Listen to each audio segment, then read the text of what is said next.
Shared rivers are lifelines, but they can also become flashpoints. When countries fail to agree on how to use or protect these waters, disputes arise. Yet, history shows us that even the most contentious water conflicts can be resolved through diplomacy, arbitration, and international courts. Let's explore how.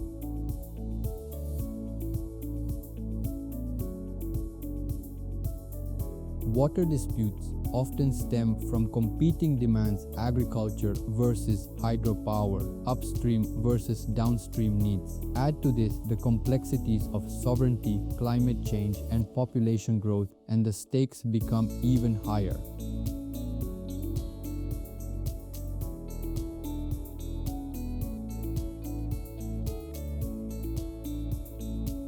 Our first case takes us to the Danube River, shared by Hungary and Slovakia. In 1977, the two nations agreed to build the Gabčíkovo-Nagymaros project, a dam system to generate hydropower and improve navigation. But things didn't go as planned. In the 1980s, Hungary, facing environmental concerns and political change, unilaterally suspended its part of the project. Slovakia, insisting on its rights, went ahead with an alternative plan, diverting the Danube, a move Hungary called a breach of their agreement. The dispute reached the International Court of Justice (ICJ) in 1993. The ICJ ruled that both countries were at fault. Hungary had no right to suspend its obligations unilaterally, but Slovakia's diversion of the river also violated international law. The court emphasized cooperation and urged the nations to negotiate a joint solution.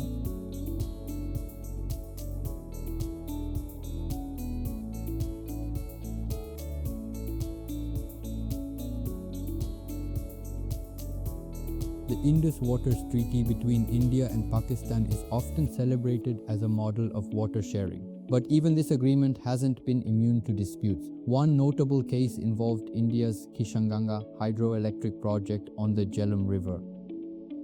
Pakistan argued that the dam would reduce water flow to its downstream areas, violating the treaty. The matter was taken to the Permanent Court of Arbitration in 2010. The court ruled that India could proceed with the project but had to ensure minimum water flows downstream to protect Pakistan's rights. This case reinforced the principle of balancing upstream development with downstream needs.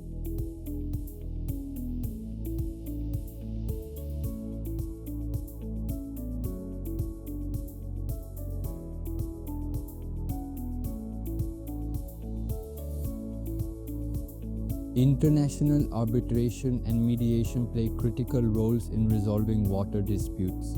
Platforms like the Permanent Court of Arbitration and mechanisms under the UN Watercourses Convention offer neutral grounds for negotiation. For instance, the Helmand River dispute between Afghanistan and Iran saw decades of tension over water allocation. While a 1973 treaty exists, disputes persist and efforts are ongoing to mediate a lasting resolution.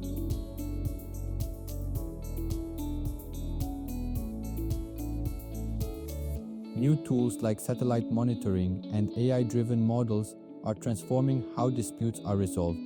These technologies provide transparent data on water flows, making it easier for nations to negotiate based on facts rather than perceptions. In the Nile Basin, satellite data has helped Ethiopia, Egypt, and Sudan assess the impact of the Grand Ethiopian Renaissance Dam (GERD), fostering more informed discussions.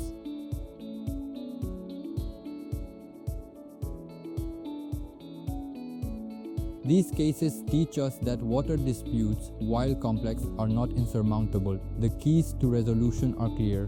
1. Adherence to international principles like no significant harm and equitable use.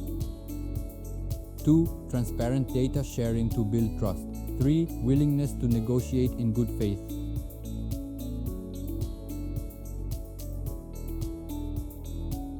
Water disputes reflect the challenges of shared resources, but they also highlight the power of cooperation.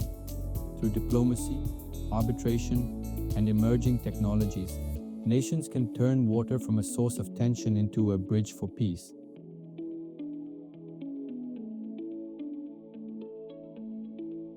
In our next episode, we'll explore the role of communities and grassroots movements in water governance, showing how local action can drive global change. Stay tuned.